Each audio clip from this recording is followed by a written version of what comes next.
Hello everyone, and welcome to this next video in which I am going to be talking about the problem with mini phones. In general, mini phones aren't comparable to the flagships that they try to emulate. For example, the Galaxy S5 Mini is not the same as the Galaxy S5 in terms of its specifications, and generally it's the same for any other manufacturer that decides to produce a mini phone. The only manufacturer that really has grasped the concept of an actual proper mini phone is Sony, with the Sony Xperia Z1 Compact, in which it produced a smaller phone which had the same internals as its flagship at the time, and it provided the same performance, the same internals, the same specifications. The only compromises were in terms of its screen size and screen resolution, but at 4.3 inches you don't need 1080p to look sharp and quite detailed in terms of screen technology.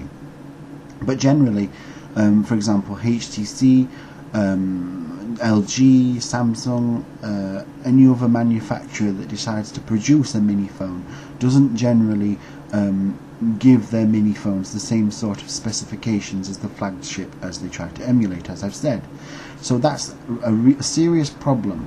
And also, some manufacturers are starting to be ridiculous with the concept of a mini phone. For example, there are rumours that the LG G3 Mini will be a 4.5 inch phone. Now, to me, that isn't a mini phone. That's too big to be a mini phone, and I don't know if anyone else feels that way. So, to be honest, I think that it's becoming ridiculous that we're getting mini devices that are not really mini, and they don't have the specifications of the phone that they're basically joining the bandwagon on when it comes to the association.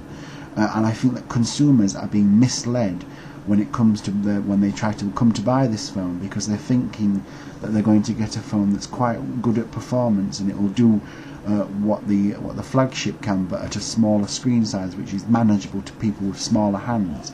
But it generally isn't the case. And I think that what we need to do as consumers is to tell these phone companies that mini phones are not what we want, and what we really want is a phone that's exactly like its flagship counterpart in terms of specifications, and that we want to have a phone that is just smaller.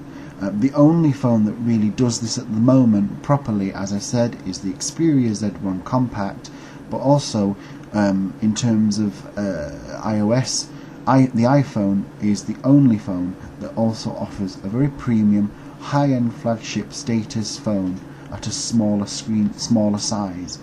And also Windows Phone is quite culpable to this as well, because their smaller phones are generally poorly spec'd, but they join the bandwagon of the larger brand name to gain traction with people. But it's mainly in the Android community that mini phones have grown synonymous for having poor specs, poor consumer reaction to them, because consumers are not getting the phone that they thought they were getting.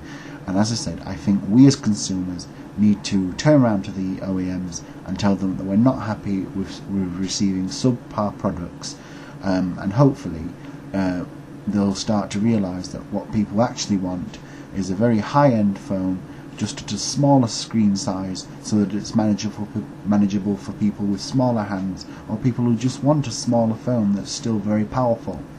So they're my views on the subject. I now want to know what you think, so please leave your views in the comment section below.